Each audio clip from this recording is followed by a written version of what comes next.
ഇപ്പോൾ പ്രലോഭനം, സഭ നമ്മളെ പഠിപ്പിച്ചിരുന്നൊരു കാര്യമുണ്ട്. പ്രലോഭനം പാപമല്ല. ശ്രദ്ധിച്ച് കേൾക്കണം. പ്രലോഭനം പാപമല്ല. പ്രലോഭനം വരുമ്പോൾ നമ്മൾ അതിനോട് കൈ കൊടുക്കുമ്പോഴാണ് അതെന്തായി മാറുക? പാപമായിട്ട് മാറുക. ചിലപ്പോൾ കുഞ്ഞുങ്ങളൊക്കെ ഇങ്ങനെ വന്ന് പറയാറുണ്ട്, അച്ഛൻ ഞാൻ ഒത്തിരി ആഗ്രഹിക്കുന്നുണ്ട് അച്ഛാ, ഒരു പാപം പോലും ചെയ്യാണ്ട് ജീവിക്കണമെന്ന്. പക്ഷെ പള്ളിയിലിരിക്കുമ്പോൾ പോലും പ്രലോഭനം വരിക.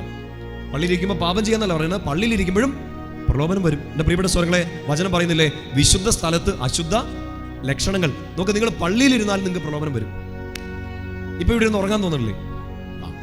അതൊരു പ്രലോഭനമാണ്.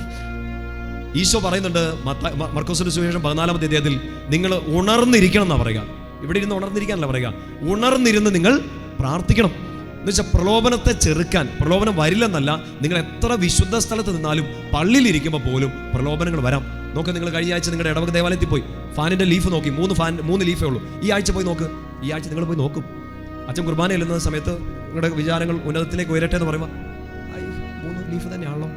ഇങ്ങനെ നിങ്ങൾ പ്രലോഭിക്കും. ചിലപ്പോൾ നിങ്ങൾ അവിടെ അച്ഛൻ്റെ പ്രസംഗത്തിൻ്റെ സമയത്ത് ആ കയറ്റുവായാൽ ഇങ്ങനെ വിരൽ ഓടിക്കും. അപ്പോൾ കഴിഞ്ഞ ആഴ്ച കണ്ട് ഉറുമ്പ് വരും. പ്രസവിച്ച 3 ഉറുമ്പ് കുഞ്ഞുങ്ങളുണ്ടല്ലോ, 2 ആൺകൊച്ച്, ഇരട്ടയാണ്. ഇങ്ങനത്തെ പ്രലോഭനങ്ങളൊക്കെ പിശാച് നമുക്ക് കുർബാനയ്ക്കിടയ്ക്ക് വരെ കൊടുത്തിട്ട് നമ്മളതിൻ്റെ കോമൺ ആയിട്ട് പറയും, അയ്യോ കുർബാനയ്ക്ക് ഇരിക്കുമ്പോൾ അശ്രദ്ധയാണ്. എൻ്റെ പ്രിയപ്പെട്ട സ്വരങ്ങളെ, പ്രലോഭനം പാപമല്ല. ആ പ്രലോഭനം വരുമ്പോൾ നമ്മൾ അതിന് കൈ കൊടുക്കുന്നതിനെയാണ് എന്തെന്ന് പറയുക?